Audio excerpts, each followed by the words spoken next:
চলতি মৌসুমে football league শুরু হয়েছে গত শুক্রবার।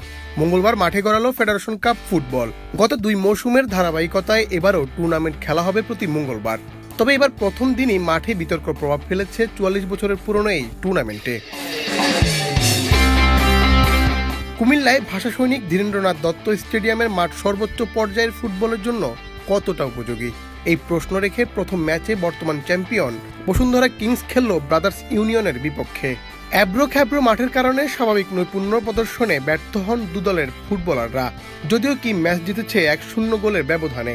দিনের অন্য ম্যাচে ময়মনসিংহের রফিকুদ্দিন ভুঁইয়া স্টেডিয়ামে মুখোমুখি হয় বাংলাদেশ পুলিশ ও ফর্টিস এফসি।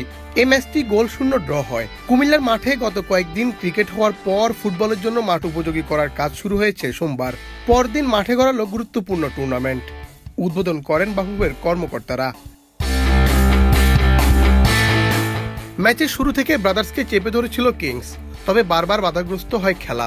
বেশ কয়েকবার দু দলের ফুটবলারদের পড়ে থাকতে দেখা যায় মাঠে। কিংসের উইঙ্গার রাকিব মাঠ ছাড়েন আঘাত পেয়ে। তবে ব্রাদার্সের উপর উদ্দীপত্ত ধরে রাখে কিংস। বর্তমান চ্যাম্পিয়নদের অন্তত 3টি গোল রুখে দেন ব্রাদার্সের গোলকিপার পাপ্পু হোসেন। ম্যাচের প্রথমার্ধ ছিল গোলশূন্য।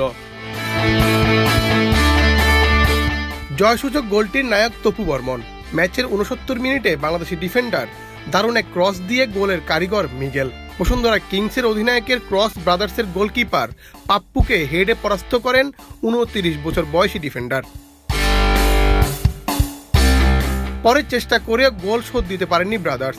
এতে 1-0 গোলের জয়ে ফেডারেশন কাপ শুরু করেন বর্তমান চ্যাম্পিয়নরা।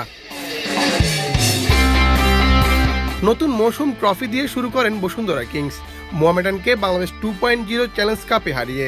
এরপর চট্টগ্রাম আবাহনীকে 7-0 ব্যবধানে বিধ্বস্ত করে প্রিমিয়ার লিগেও জয় দিয়ে শুরু করে ডিফেন্ডিং চ্যাম্পিয়নরা। এবার সেই জয় ভাগ্যটাই ফেডারেশন কাপে সঙ্গী হয়েছে বসুন্ধরা কিংসের। মুন্না চন্দ্র দাস, বাংলাদেশ প্রতিদিন।